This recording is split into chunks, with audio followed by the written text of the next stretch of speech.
they made their, and with that change comes a brand new direction and a brand new focus. And it's a rebuild. And this team, I moved out here in 1987.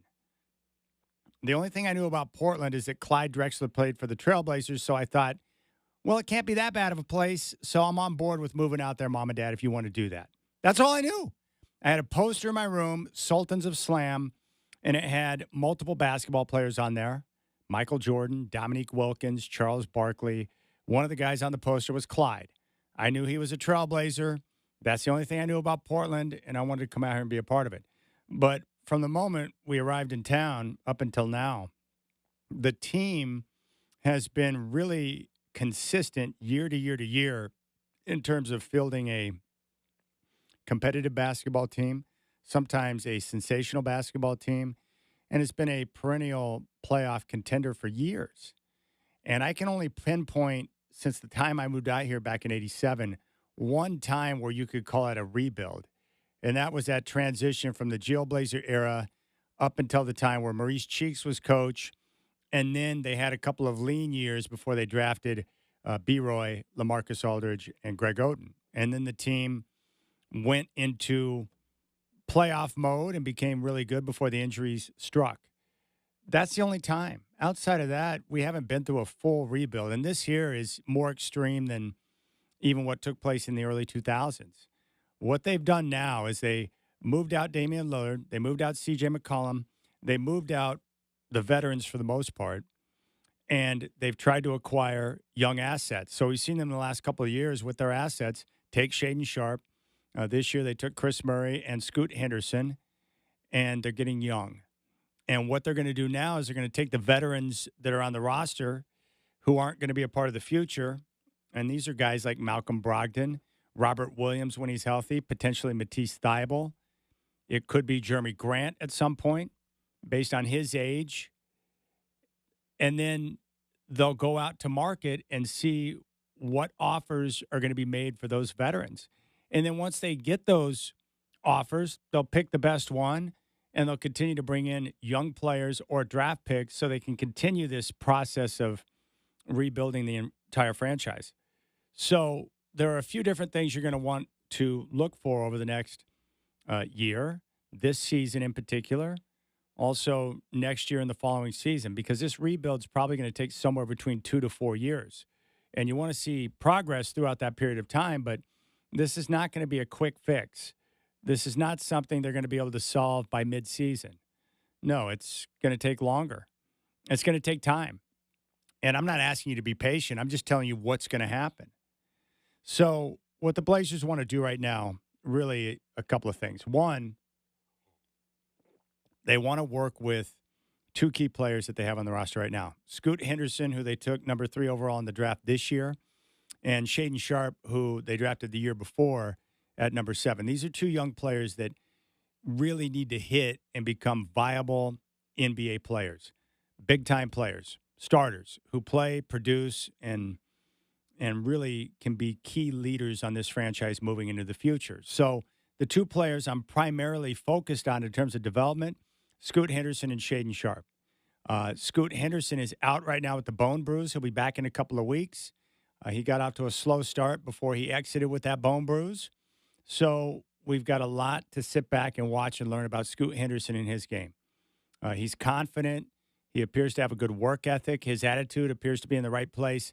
So I'm confident that he's going to be able to produce as he continues to get more time on the floor. With Shaden Sharp, I'm very pleased with what I see so far this season.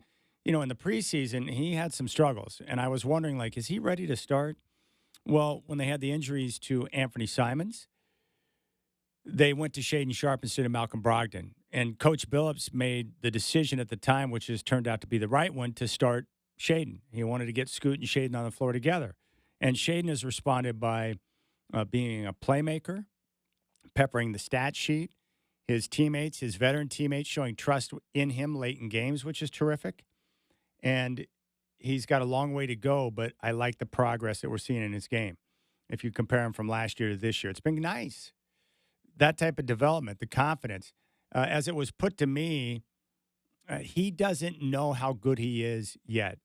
And once he discovers how good he really is, you're going to see him learn how to finish better around the rim, how to do a better job of getting to his spots, to have confidence in his pull up, attacking the rim, all different aspects of his game.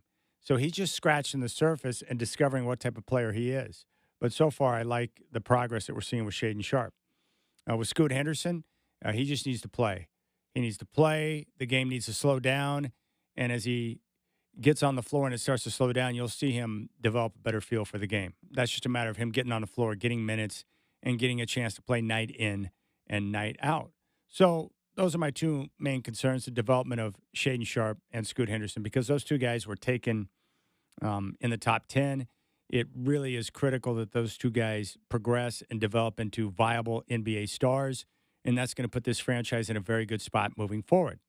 The other really key thing I'm watching this season is Chauncey Billups and his staff. This is year number 3 for Chauncey.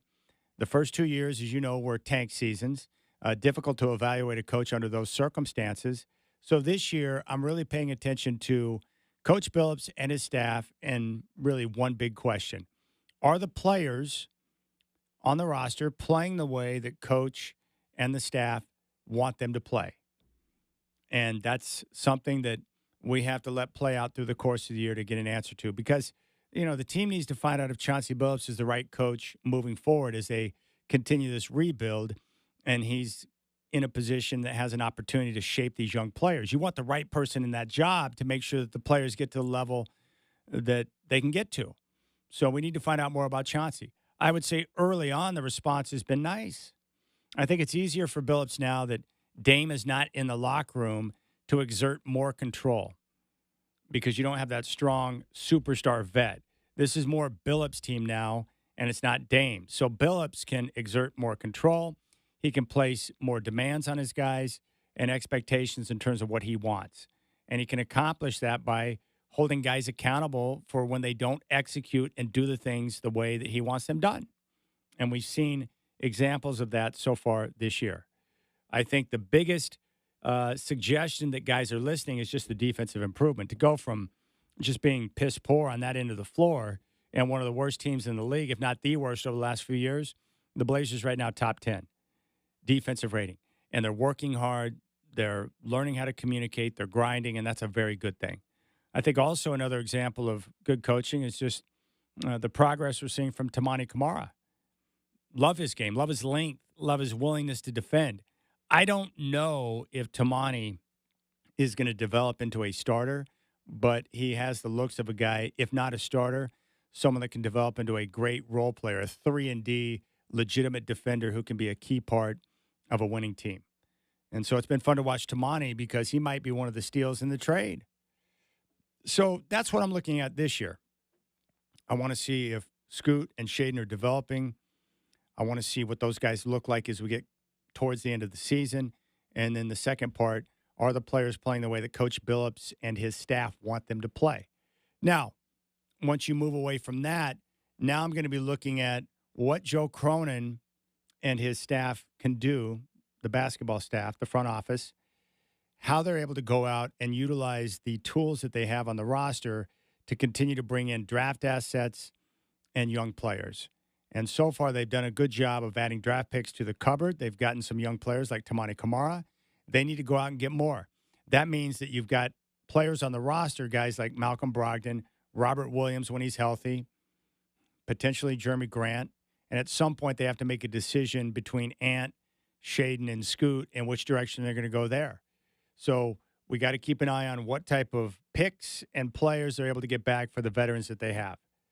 And then when they do get picks back or young players, those guys need to hit. You need to cash in on the assets. You've got to make sure you make good decisions. You've got to rely on your basketball staff, and they have to ensure that they get this right. And then as you continue to hit on draft picks and you're able to go out and score a couple of young players who come back in trades, then you work and continue to work on development so that a couple of years down the road, all of a sudden you've got young players led by Scoot Henderson and Shaden Sharp who are developing and forming into a team that can eventually go out and start to make noise in the Western Conference. But again, this won't happen this year. It's not going to happen overnight. This is a 2 to 4 year process.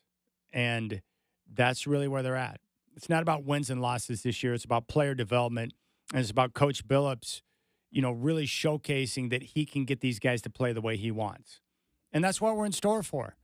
So if your whole focus this year is wins and losses, you're going to have a miserable season. What I have done is I've understood that it's not going to be about wins and losses, but it's about player development. So I'm having fun sitting back and watching the games because I'm not worried about the result, but I'm getting a chance to watch the guys develop. So far, I've seen flashes from Tamani Kamara and Shaden Sharp. I've seen the guys defending at a high level, which is something we have not been able to say for years. So those are good signs. But there's a lot of work to be done. All right, we'll keep things rolling here on Game Day. If you want to jump on board, you can do so at 503-248-0620. You can reach out to me on X at Chad and Rip City. It's Game Day. Tip off with the Blazers and Lakers coming up at 7 here on 620 Rip City Radio.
All right, Blazers game day. Chad doing and Mike Oakes with you. Hope you're enjoying your afternoon. It was kind of a pleasant surprise to wake up this morning and see sunshine after the fog lifted. I was like, hey, give me some more of this. So the Blazers and Lakers coming up tonight from Moda Center. Tip-off will be at 7 o'clock. The Blazers have dropped 5 straight, and they're coming off that home loss to the Cavaliers, which was the second of a back-to-back. So difficult for the Blazers right now, who are banged up, injury riddled, and they've got a lot of guys who are not accustomed to big minutes playing, well, big minutes right now. So I credit the guys who are being called upon. And how about the G League players that are getting a chance to get a sniff right now, too? I don't think Portland anticipated guys like Duop Reef playing big minutes when the season tipped off. And yet, here we are. Skylar Mays, Duop Reef, just a lot of guys you didn't anticipate. How about Tamani Kamara getting starters minutes?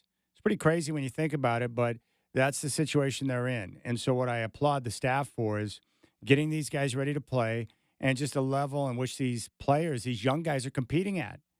And I think in a lot of ways, the vets, guys like Jeremy Grant or DeAndre Ayton, even though he's a young vet, I think they're energized by the activity level from these young players. So it's been kind of fun to watch. Now, I want to play a couple of clips from Chauncey Billups. First off, he shared his thoughts on the loss to the Cavs. You could tell he was kind of frustrated, but yet understood based on the circumstances what his team was against. Second of a back-to-back, shorthanded, and the Cavs have a unique roster, one of the larger teams in the NBA. A lot of size, and they can beat you up down low. Plus, you got to worry about Donovan Mitchell. Yeah, I mean, we're not, I guess, healthy enough to survive and absorb tough shooting nights from our top guys. And then I thought on the other end, that was something that we were concerned about anyway, just their size, and shoot, we couldn't contend. For the most part, they crushed us on the glass, kind of locked down the paint. So it was just tough. It was tough to score. It was tough to score on them. Thought our bench came in and was awesome. Gave us great minutes, great spark, great energy. But yeah, they did. Donovan was, shoot, man, he seemed like he didn't miss. He was getting anything he wanted and knocking out some tough shots. So they played well, but we just didn't have enough. Yeah, didn't have enough. I understand that. I got it. And he also shared his thoughts on the back-to-back. Anytime, whether it's us or another team coming here on a back-to-back, it's just a tough one. As we know, Portland isn't close to anywhere. In terms of just back-to-backs coming from Utah last night was obviously a tough one, but it didn't matter. That's a tough team to play against, no matter if you got 3 days of rest and waiting on them. I mean, they built their team very nicely, and Donovan Mitchell obviously is, one of the very best in the league. Yeah, Donovan Mitchell's nice. He scored a game-high 34 in that victory. And the back-to-backs are tough right now for a young team, but especially a team that's exhausted in fatigue. So the Blazers are going to have to find different ways to overcome. And, you mentioned the size, the issues they had against Cleveland. Guess who they're going to face again tonight? Anthony Davis, who really had a big game against Portland last week when they're down in Los Angeles. They just don't have anyone that can really match up. That's the tough part. No one has anyone that can match up with AD. And he's a real pain in the backside. Duop Reef had a big game. He's played well since he's had an opportunity. 16 points on 6 of 10 shooting. Had a couple of rebounds. What did Coach think about Reef? Let's take a listen. Yeah, Wap is he's been great, man. He's been great. It's one of the reasons why I wanted, him on our team so bad, because he's so different than our other fives. Able to space the floor. But not only that, he goes in there, he rebounds. He's offensive rebounder, and he's just never given up out there. And he's just got a good feel for the game. You can kind of, run some things through him at the elbow. He can make different reads and passes. And so I'm happy to see, Watt playing so well. But I'm not surprised. All right, so Reef has done a good job. But the problem is Reef is not a guy right now that you want playing big minutes. But yet, here we are. In that game against Cleveland on Wednesday, Reef, 20 minutes. 20 minutes. Jabari Walker with 23. Chris Murray with 17. Kamara with 22. Skylar Mays with 31. Those are guys that should not be playing those type of minutes at this stage in their NBA careers. So I guess what I'm trying to say is, if the Blazers lose to the Cavs, or let's say they lose again tonight to the Lakers in Moda, don't get upset. They're severely outmanned. It is what it is. All right, so we'll hear more from Chauncey Billups when we come back. He was asking about teaching moments from a game like that. We'll get his take on that. If you want to jump on board, you can always go to youtube.com and pull up our live stream. You can hit me up on X at Shad and Rip City. Tip off with the Blazers and Lakers coming up at 7. I'm with you until 6 here on 620 Rip City Radio.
All right, Blazers game day as we get ready for the Blazers and Lakers coming up at 7 o'clock here on your home of the Blazers, 620 Rip City Radio. I wish I had more to report on Scoot, or I wish that there were more topics to discuss with Scoot, but he's out right now with an injury.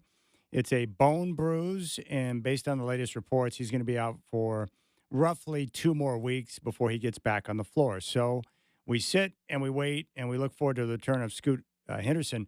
But I still think that this time that he's been out, the opportunity to sit and observe, look at film, talk with coaches, that when he does make his return, I think it's going to help the game slow down even more so he can be even better as he continues to press forward in his first NBA season. Now, I had mentioned talent or lack thereof with the Trailblazers, meaning they're outmanned right now. And what I mean by that is that you have a lot of guys playing and getting big minutes that under any normal circumstances, if the team was healthy, those guys would not be playing. And I'm talking about guys like, Wap Reef, Chris Murray, Skylar Mays, Tamani Kamara to a degree. They just wouldn't be getting the type of minutes they're getting right now. The biggest issue with the Blazers right now overall, if we're just talking about a basketball sense, it's a lack of talent, but in particular, it's a lack of offensive talent. A lack of playmakers, a lack of guys who know how to get a bucket. I mean, keep in mind, their best player, Anthony Simons, is out and has been for quite some time because of the thumb surgery.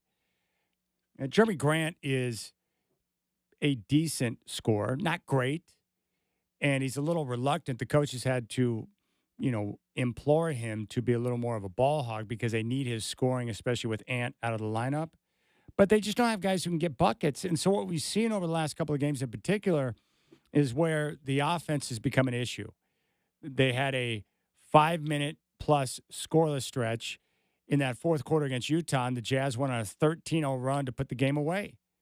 And before you know it, instead of a 2-point deficit, you're down by 15, and you have no chance to get back in the game. Same thing happened with the Cavaliers in that fourth quarter. The Blazers were within striking distance. They had played an even third. They were down by 8 points going into the fourth. And the Cavs opened up the quarter on a 16-6 run. In the last 2 games, in the fourth quarter, the Blazers scored 13 points and 20 points, a grand total of 33 points. That's not good enough. In the game against Cleveland on Wednesday, they shot 37% from the field. You're not going to win a lot of games when you can't make shots or if you're shooting poorly. And right now for the Trailblazers, they're not just dead last in the NBA in offensive efficiency, but they're also dead last in three-point shooting. So they don't score well. They don't shoot the three ball well. And so that puts them, under the gun on most nights when they're taking on teams with more talent, teams like the Cavs or especially teams like the Lakers. It's difficult to compete when you can't score. And so that's part of the struggle right now with multiple key guys out of the lineup like Anthony Simons and Malcolm Brogdon. But Ant, at least when Ant comes back, it's going to open things up a little bit more for the other guys, which will be helpful. And Ant is someone that can make shots, especially from three, and the defense has to honor that. And when that defense is focused in on Ant, it creates better opportunities for Jeremy Grant, DeAndre Ayton, and everybody else. So just keep that in mind as you're watching the game. They're outmanned because they're not putting the same type of talent on the floor. But a lot of that's on the offensive end. The Blazers are competing and working their tails off defensively, and I love that, man. It pumps me up. How long have we been waiting for defense in this town? So I love seeing it. It's like, yeah. I love the defense. But they can't hit the broadside of a barn right now because they don't have the guys who can make shots. All right, so Chauncey, one other thing I wanted to hear from Coach Billups, he was asked about teaching moments. In a game like that where you have so many young guys playing, the offense is struggling, especially there in the second half. Are there teaching moments that can come from a game like that? Here's what Coach Billups had to say. Always. I mean, for me, I came in at halftime. I was so encouraged. At halftime, I think we was down. I think maybe 7 or 8. But I thought we didn't play great. But man, we was just in there. We was in there. We was in there scrapping, fighting, clawing. Every time they made a run, we found a way to, to stop the bleeding and get back into it. So I loved our fight there. And in third quarter, I thought third quarter we played them even. in the third quarter, and then they jumped out, obviously, and got away from us in the fourth. All right, there's Chauncey Billups. I like that. Teaching moments always right now with a young team. And when you've got so many young guys getting big minutes for the first time, you just pull out the tape and you can over all those different situations with them. What a great learning opportunity for the young guys. What a great opportunity if you're a young guy on this team right now and you get a chance to ball out. Yeah, I don't think Tamani Kamara envisioned playing these type of minutes when he came over, and especially Skylar Mays. Big props to Mays, too, by the way. He's your third point guard. Think about that for a moment. He's the team's third point guard, and he's out there playing starting minutes right now because of injury. But he's playing well. Plays at a good pace. Does a good job of setting up his teammates. He's got some things to work with on the offensive end. He's got a soft touch. I think he plays the game the way that Billups wants him to play, which is nice. I like Mays. That's a cool cat. And as you know, he had his two-way deal converted to a full NBA contract, which is pretty nice. So the injury report for tonight's game against the LA Lakers, Brogdon, hamstring strain, is out. So is Scoot Henderson with the right ankle sprain and bone bruise.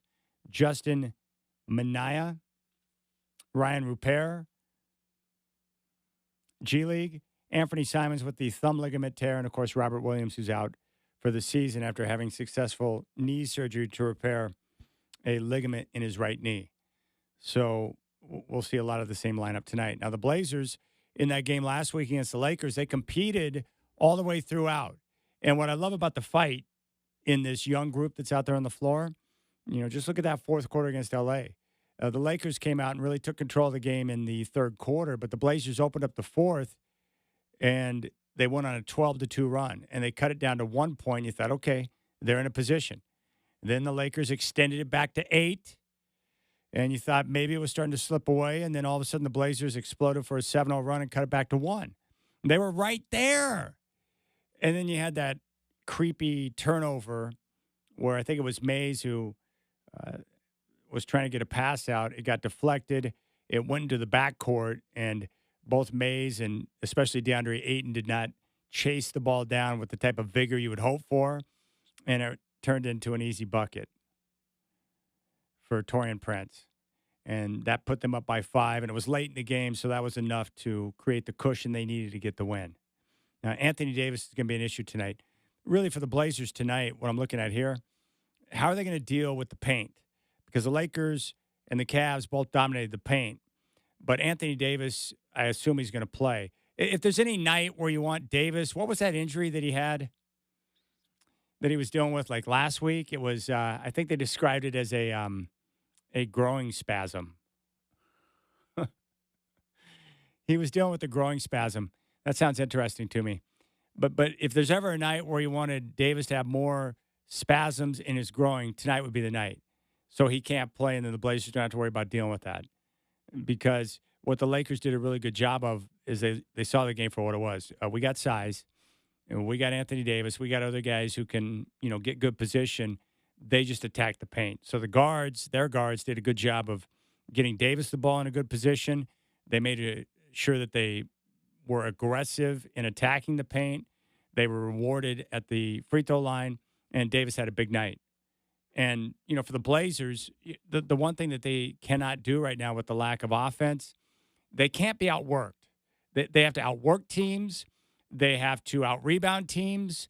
They need to protect the basketball. Like, if you're not going to make shots, you've got to find other ways to stay in games and manufacture points. That's going to come primarily through defense and also good rebounding, but protecting the basketball so you don't give other teams easy buckets on the other end. And hopefully with their defense and the intensity they've been playing with there, maybe you can create some easy buckets. So, but it's tough to do that because they need everything to go their way to be in a position to win games right now. But that's what I'm going to look for tonight. How do they counter what they got last Sunday in L.A. against the Lakers when they were attacking the paint and using Anthony Davis? And how do the Blazers counter that? And for the Blazers, they need to find a way to be more aggressive, set the tone early, and let the officials know, hey, we came to play big boy basketball. Attack the paint, attack the rim, and try to get yourself on the free throw line. On that road trip where they won 3 straight, they did a good job of getting to the foul line. and it's a great way to get points, especially if you don't have good shooters on the floor. Attack, get aggressive. Most teams don't want to deal with that. So be aggressive early, and then the officials will. And you set the tone early in the game. The officials like, okay, that team's being the aggressor, and they'll give you the benefit of the doubt, and you'll get whistles, and you get to the foul line, and that's a great way for a team like the Blazers right now to generate points. So protect the basketball, be aggressive, attack the paint, get to the rim, get fouled, create some easy buckets that way. Do a good job as a team of rebounding, and really try to outwork and out hustle. In the NBA, the season's so long. A lot of teams don't show up every night ready to roll at 100%. Right? You got to pace yourself. Well, the Blazers can take advantage of some of these teams right now if they're able to go out and really assert themselves defensively and play at an intensity level and hustle and chase down loose balls and get after it. It's easier said than done, but that's the type of energy level they got to play with. The advantage is that Portland is going out with young guys. Some of them who don't have a lot of NBA experience. So at the very least, that they're going to give you their best effort. And so that's what I would expect to see tonight. And that's what I want them to do tonight. Be aggressive and attack and go after it that way. And the Lakers, it's such an advantage to have a guy like Anthony Davis because he's so big and so strong, and there aren't too many guys who can match up with him. And it's really not fair what he can do because as a big, he can handle the ball like a guard. And so he just does so many different things. We're like, wow, how does he do that? But he does that. And he just makes a habit of that. I am impressed by him. He's an impressive player. There's no question about it. All right. The Blazers and Lakers tonight coming up at 7 o'clock. Taking a look at that game on Sunday with the Blazers and Lakers, talking about Anthony Davis's dominance and what he was really able to accomplish. He played 41 minutes. He was 10 and 12 at the foul line, finished with 30 points. He pulled down 13 rebounds and dished out 6 assists. Plus, he blocked 3 shots. And the other thing with a guy like him is he changes a lot of shots because of his shot blocking ability. And those stats don't even go down on the stat sheet. You know what I'm saying? Where you go into the paint, you think, hey, I got this. And all of a sudden you look up and you see Anthony Davis standing there and you put up a shot with more arch, or you have to put a little extra English on it to get over the top and you end up missing the shot. I mean, those are almost as effective as a block, but it doesn't go down on the stat sheet. But that's Anthony Davis. And the Blazers just got hammered in the paint. Cam Reddish was able to get some easy buckets. The former Blazer, 18 points in that one. Hachimura with 19 points. And those guys all shot a high percentage. Reddish, 7 of 10. Hachimura, 6 of 10. Davis, 10 of 10. I mean, those guys alone. Austin Reeves, 6 of 12. So the Lakers able to shoot a decent percentage, but a lot of those shots came at point-blank range. And the crazy part about that game is how the Lakers, with their aggressiveness, were able to win the battle at the free throw line. They were plus 23 at the free throw line. The Blazers took one free throw in the second half, and I think it was on a defensive 3 seconds. But the Lakers set the tone early. They were aggressive. They were in attack mode. And the officials saw that, and they ended up getting the benefit of the doubt, as they continue to move throughout the game. So that's something that Portland's got to keep an eye on. Okay, we'll come back on game day, and when we do, we'll give you a scoreboard report, and we'll take a look around the NBA. A lot of games in action tonight. This is a tournament game, and if the Blazers want to have hopes of extending themselves in the NBA in-season tournament, this is a game they need to win tonight. Tip-off is coming up at 7. We'll give you an NBA scoreboard next. It's Chad doing here on Game Day on 620 Rip City Radio.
All right, busy night in the NBA. Let's take a look at the scoreboard right now. In Charlotte, the Bucks lead the Hornets by a score of 59 to 57.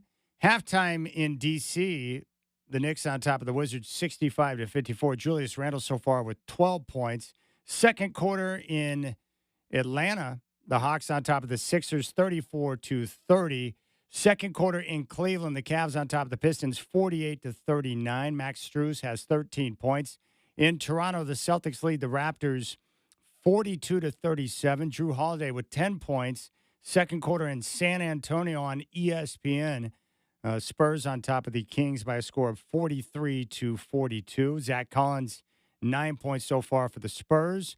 First quarter in Chicago, Bulls on top of the Magic 9 to 4. Pelicans lead the Nuggets 14 to 12 in New Orleans. And games coming up later on tonight, three of them. 7 o'clock on ESPN. The Suns are in Utah to take on the Jazz. Phoenix favored by 5.5. Of course, at Moda Center, the Trailblazers host the Lakers. LA favored by 9.5. Anthony Davis averaging 22 points, 11 rebounds, and 3 assists per game. Jeremy Grant right now, 22 points, 4 boards, and 1 assist per game for the Blazers. And at 7:30 in Los Angeles, the Rockets and Clippers, LA favored by 7.5. Paul George averaging 24 points, 5 boards, and 3 assists for the LA Clippers. And that is your NBA scoreboard report here on Blazers Game Day.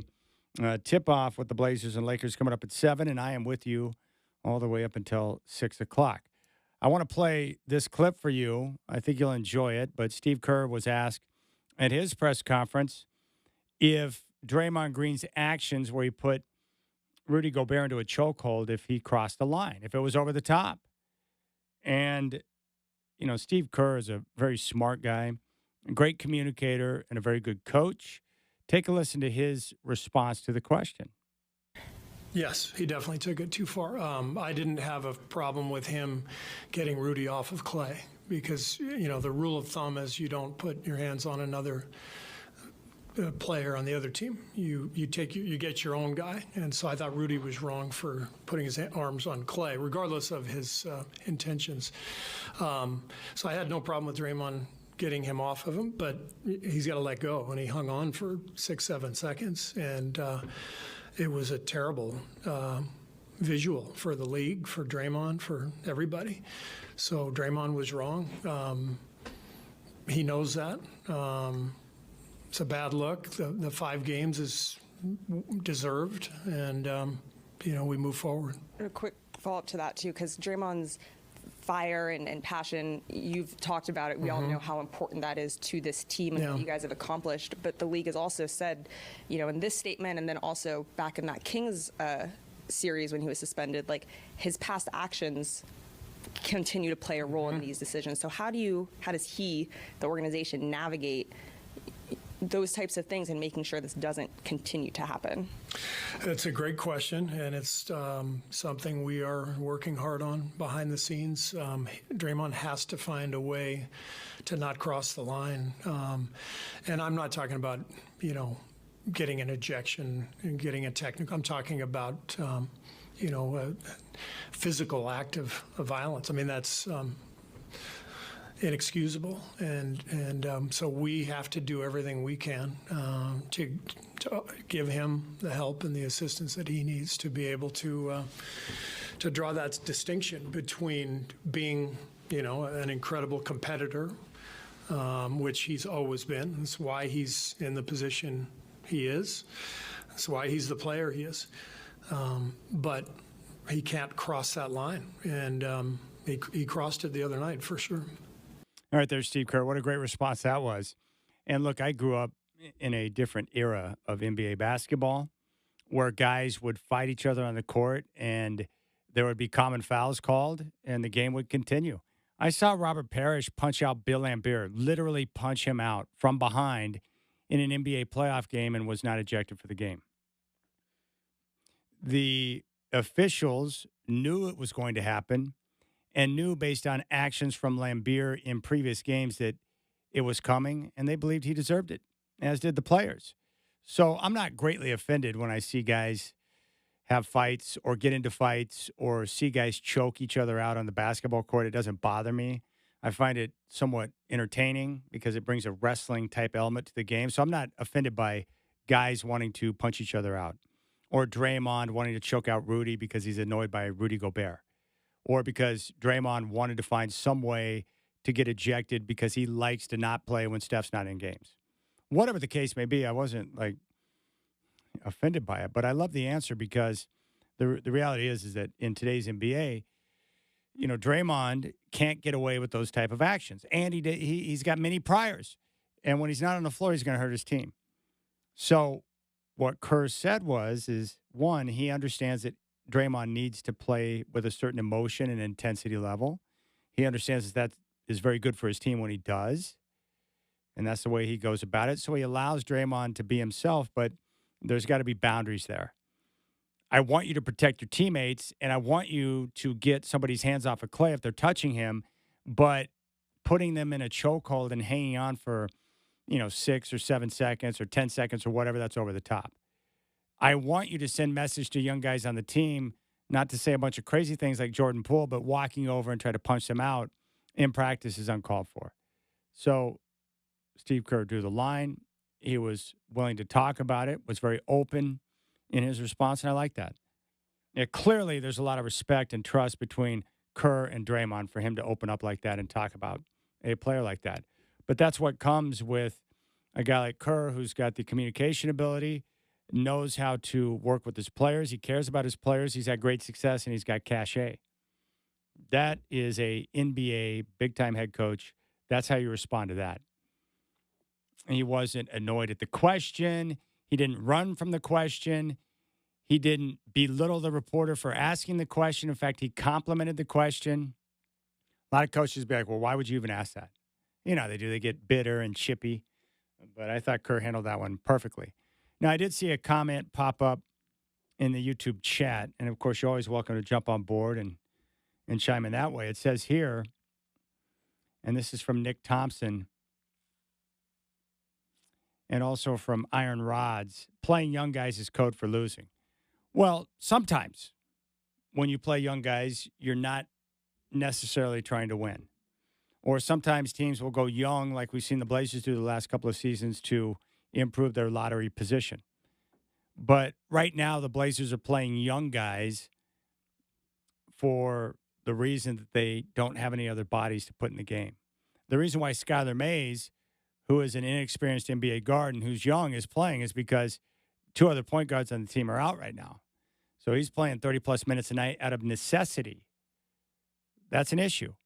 Now, for Shaedon Sharpe, he's playing because he's a young potential star and he's one of the best players on the team. But if Anthony Simons were healthy, he would be playing. Jeremy Grant and DeAndre Ayton are playing big minutes. The Blazers are just playing guys right now out of need because they need bodies on the floor. The guys that are playing right now for the Blazers are not trying to lose.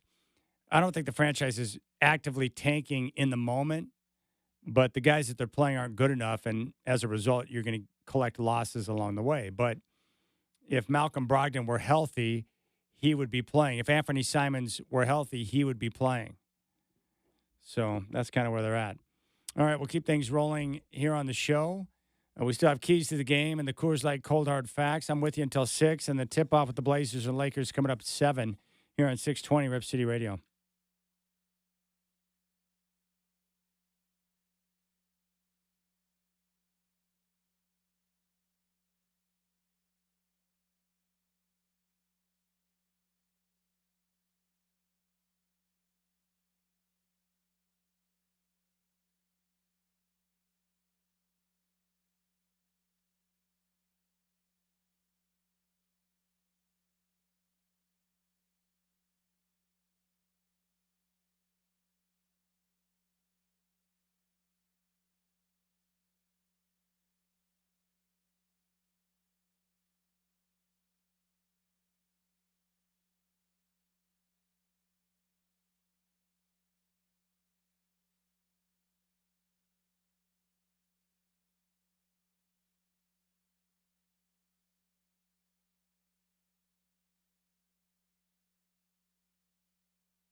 All right, three things for you. First off, the Phoenix Suns are not a legit title contender.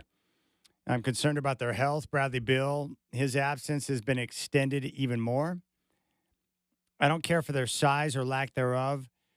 I think their defense is going to be a weakness throughout the course of the season, and they don't have quality depth.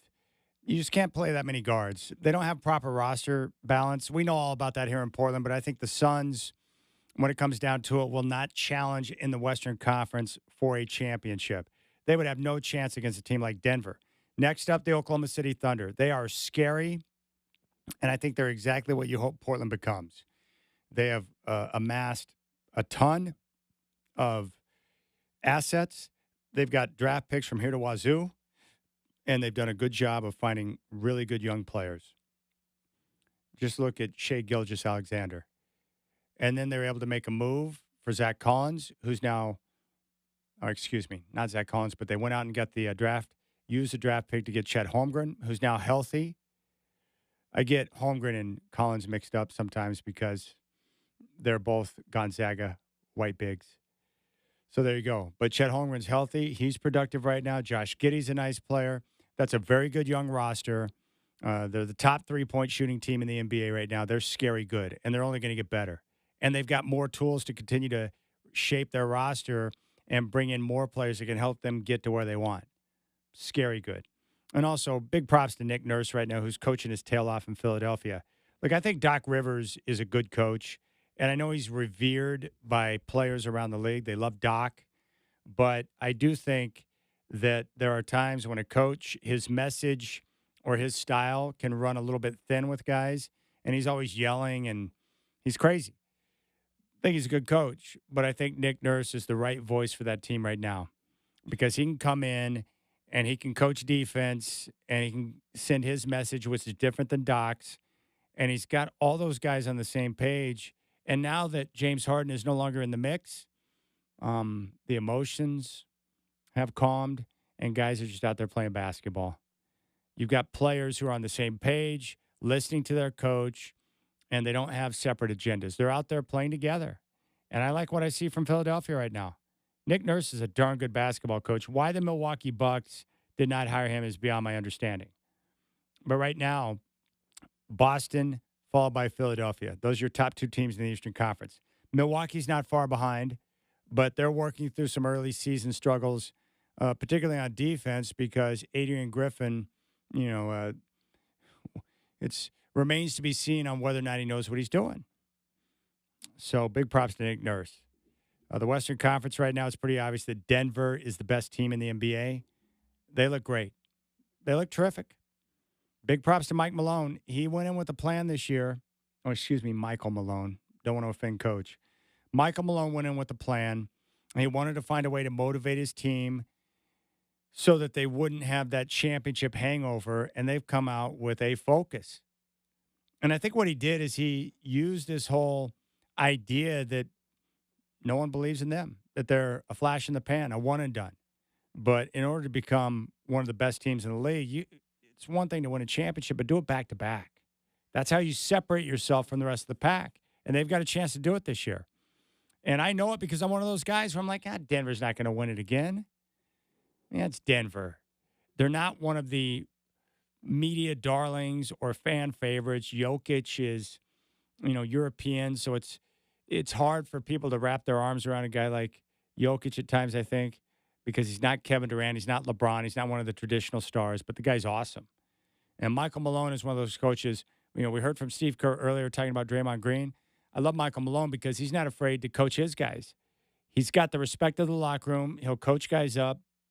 He'll push them and call them out when they need to be pushed and called out. And that team plays hard. And they defend. And he's got Jokic, who is one of the more unselfish superstars you're ever going to find. He doesn't care about individual awards. He's not worried about his stat line. He just wants to go out there and play ball, have fun, and win games.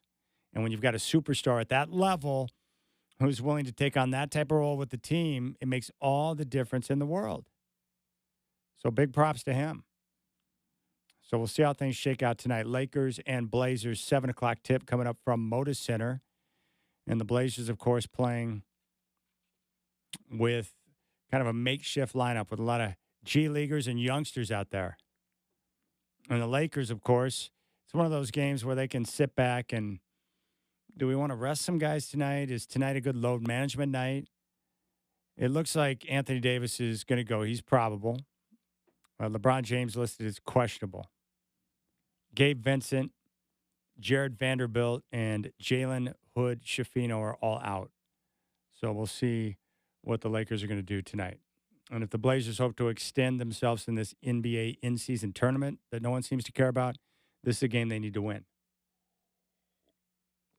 We'll see. I would imagine tonight, especially the back-to-back, you play at altitude in Utah, you fly right back home and play a game against Cleveland. I would expect the Blazers to have more energy tonight. A little more rest, being at home, not being at altitude, not a second of a back-to-back. It should be a better situation for the Blazers tonight. But they're going to be outmanned once again. Will they have enough to get it done, to compete, to get after it? We shall see. We shall see. All right, let's go out to the phones. 503-248-0620. I think it was last Sunday's game against the Lakers. I don't think it's tonight's game. I think it was last Sunday's game. I may have lost a bet to Christina. Let's go find out. Christina, did I lose a bet to you? Yes, you did, and I want to also make a bet with you on tonight's game. Okay, now what did we bet on for the game last Sunday? What do I owe you? Jersey. And what jersey do you want? Jaden Grant. And I also want a Malcolm Brogdon jersey. So Jeremy Grant and Malcolm Brogdon. Yeah. And what bet do you want to make? Do you want to bet on tonight's game? Yeah. That the Lakers will win. You think the Lakers are going to win? Yes. I would say there's a pretty good chance. And Dad, could I tell you something? Of course. It's just you and I. What do you got for me? I love you so much. You are the best podcaster in Portland. Well, thank you, Christine. I love you too, and I appreciate those kind words. I should have gotten some points, dang it. I should have asked her if she would be willing to lay the 9.5. I don't know. Maybe the Blazers can pull a magic rabbit out of the hat. It looks like I'm going to owe her 2 jerseys. What I need is Anthony Davis to have that growing spasm again, whatever that is. I'm pretty sure have you guys had a growing spasm before? I think I have. I've just never heard of that keeping someone out of the lineup, but I need Anthony Davis to get something. I need Davis to have some sort of a spasm so that I've got a chance in that game tonight. Because if not, Christina's going to have another victory. That's unfortunate. All right, Blazers, Lakers coming up at 7. We'll see how things shake out. But I'll ask the question again. What's been the most impressive thing or surprising thing so far this year? I came up with 3 options, and I've asked this to everyone I know that is around the team. The emergence of 2, as Coach calls them, Tamani Kamara. You've got the turnaround on defense where the Blazers right now are top 10 defense, number 9 in the NBA in defense, or the play and emergence of Shaedon Sharpe, who stepped into the starting lineup and done a heck of a job. He has not shot the ball particularly well over the last couple of games, but he's cut down on turnovers over the last 2 games after committing 7 against the Lakers. He's peppered the stat sheet. We've seen him set up his teammates. We've seen him run the offense and do it with confidence. We've seen other veterans on the team showing confidence in him, which is nice. I still think I got to lean defense. I still think that the most impressive thing I've seen so far from this squad is their defensive improvement and just the way they're willing to defend and work together. It's defense. The one thing that's unfortunate about the Laker game tonight, with no Dame, with no star power for the Blazers, the Laker-Blazer rivalry doesn't really have the same ring to it like it did back in the day. Like, my favorite game for teams to come in over the years has always been the Lakers. And back when the Blazers used to be on Blazer Cable for their home games, when they weren't on national television, I had a buddy named Chris whose dad had Blazer Cable, so I would beg him to go over to his house so I could watch the Laker game. Because I'd ask my dad, hey, can we get Blazer Cable tonight? Lakers are in town. And he thought the cost of $14.99 or whatever the price was, $15, he thought that was outrageous for an NBA game, so he said no. So I'd always head over to Chris's house for Blazer cable because his dad had it. But for years, we had Magic, Worthy, Kareem coming into the Coliseum. And then we had Shaq and Kobe rolling into the Moda Center. And now it's LeBron. But the Blazers, it's going to take some time to get their squad back to a level where that rivalry can get some of the excitement back to it. Because that's been one of my favorite games over the years. The most annoying part about the Lakers coming to town, you guys know this. Anyone that's going to be at Moda Center tonight, maybe you're driving over there right now, it's all the annoying loser fans that are going to show up at the arena. And you know exactly the fans I'm talking about. They're the fans who are going to show up in Laker gear tonight, dressed up in their Crown Royal bags. But these are also the same people that when the Warriors are in town, they'll show up in their Steph Curry jerseys or their Klay Thompson jersey or their Draymond Money Green jersey. They're the same people. They're bandwagon fans. And they fill up the Moda Center and they cheer loud. And it's annoying because it feels like a road game. And you know it's going to be like that tonight because smart Blazer fans realize right now it's like, okay, the Blazers are rebuilding. They may not win the game tonight. So what I can do is I'll take advantage of some bum Laker fan. I'll overcharge them for the tickets. And they do this with Warrior fans too. And then I'll use that profit to go out and take care of my season tickets. Smart business. But prepare yourself tonight. If you're a Blazer fan heading over to Moda, you know what you're going to get yourself into. A bunch of people dressed up in Crown Royal bags yelling and acting a fool. Like they've been LeBron James fans their whole life. And it's going to be annoying. But that's the way it is. That's how it works here in Portland. The Warriors and Lakers, the worst because of all the fake fans that show up. All right, we'll come back with keys to the game. Curtis Long standing by with your Trailblazer pregame show. Tip-off is coming up at 7. Travis Demers and Michael Holton will have the call on 620 Rip City Radio.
All right.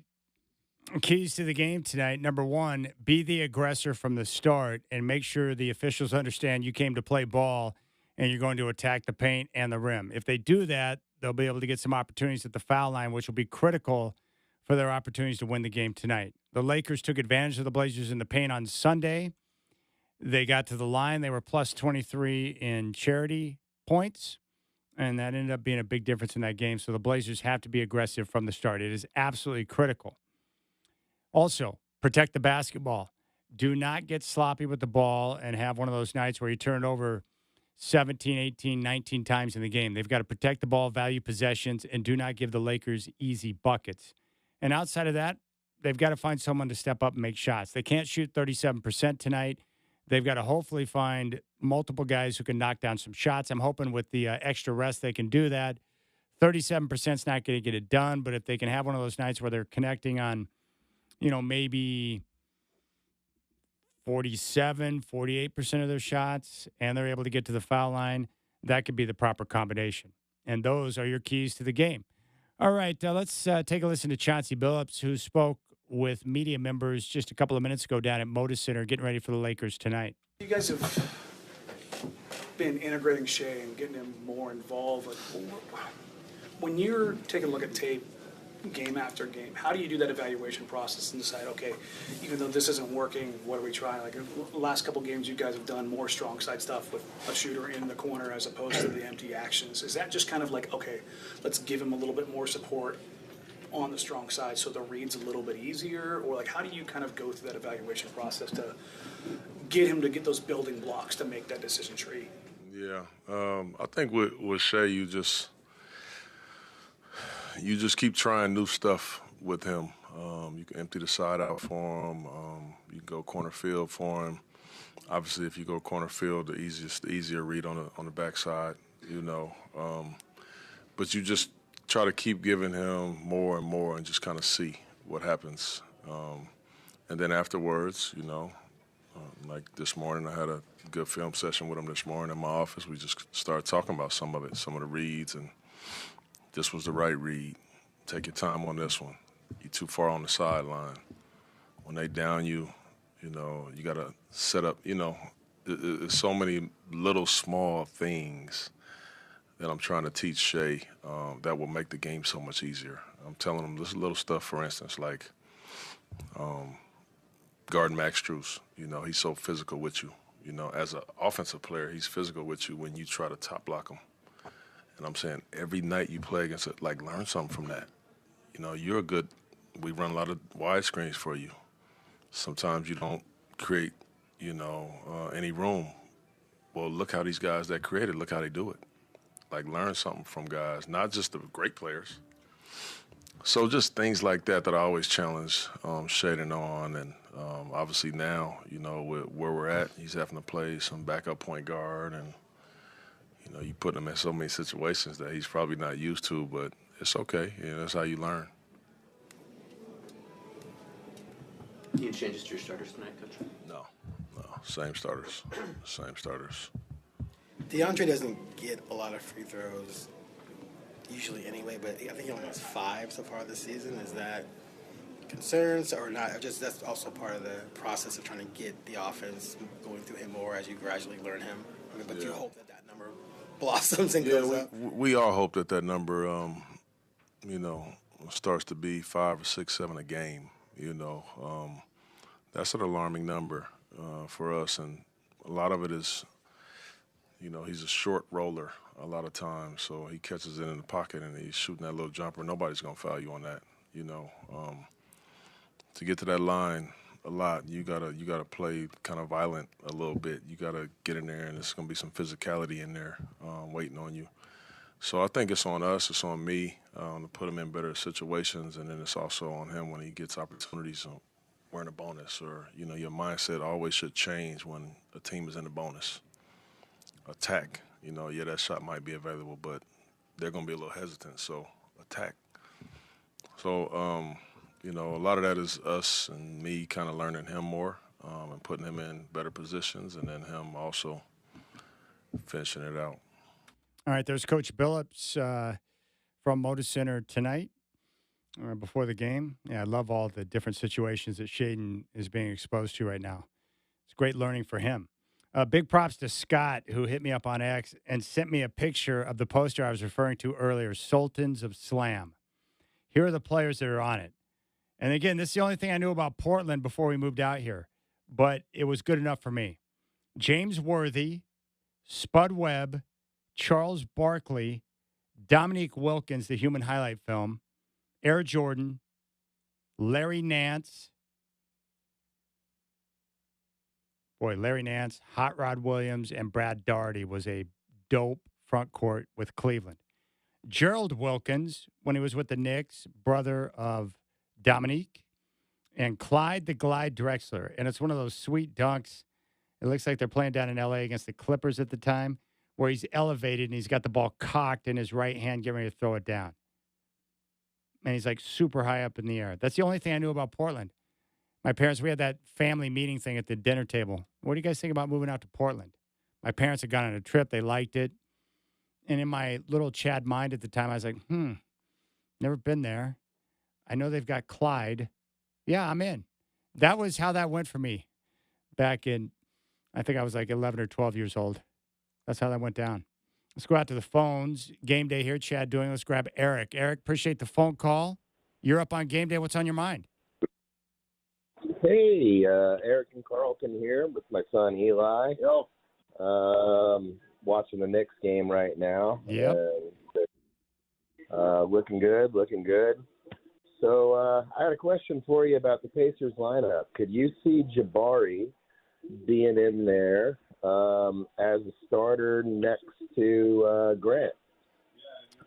No, I don't see that happening, Eric, because I think Chauncey really likes Jabari on the bench, because when he goes to the bench, what we've seen so far this year, aside from the last couple of games, the energy level that both Tamani Kamara and Jabari Walker bring off the bench and into the lineup with their defense and their willingness to hustle and go after loose balls, like it energized the lineup. So I think he really likes Jabari off the bench in his role. And that's why, I love his energy and felt like they could come out with more energy sometimes, and Jabari might be that spark. Well, yeah, and I'll tell you what, I'm really proud of Jabari with the way he's worked this year. He put a lot of time in during the offseason, a lot of time working on his game, and you can see, Eric, the improvement from last year to this year. And, it's pretty cool, but I've seen it in the last couple of games, maybe you've seen it too, where Jabari is out there making plays, and I saw Coach Billups go out of his way to, like, give him a slap on the butt, dap him up a little bit, and, just let him know, hey, that's the type of play I'm looking for. Jabari Walker's been impressive, and he's a good young man with a good focus level, good work ethic. His pops, of course, played in the NBA, so he understands what it takes to be a pro. But that guy, here's the key to Jabari, and this is, I wish more NBA players had this. Jabari Walker understands his strengths and his weaknesses, and he also understands how he best, with his abilities, can help the team. Meaning, he's not looking to get 20 shots a night. He's not looking for touches. He understands that his best asset is his energy level, his willingness to defend, and the way that he hustles around the floor. So when he's out there on the floor, because of how hard he works, he creates opportunities for himself on the offensive end. And the defense that he brings to the floor helps spearhead the attack for Chauncey Billups. So he focuses on what he does best and how best he can help the team. So many guys are so worried about their touches that they fail to recognize their assets and what they bring to the team and how they can best help their team. And as a result, they play their way out of the league. Jabari Walker understands it, and he's willing to do it to the best of his abilities. And with that type of attitude and approach and the natural ability, it's going to take him places. All right, that's going to do it for me. Big thanks to my producer, Mike Oakes, and to all of you for joining me on YouTube and on 620 Rip City Radio. Tip-off is coming up at 7, Blazers and Lakers. I'll be back for the 5th quarter following the game. Have a good night.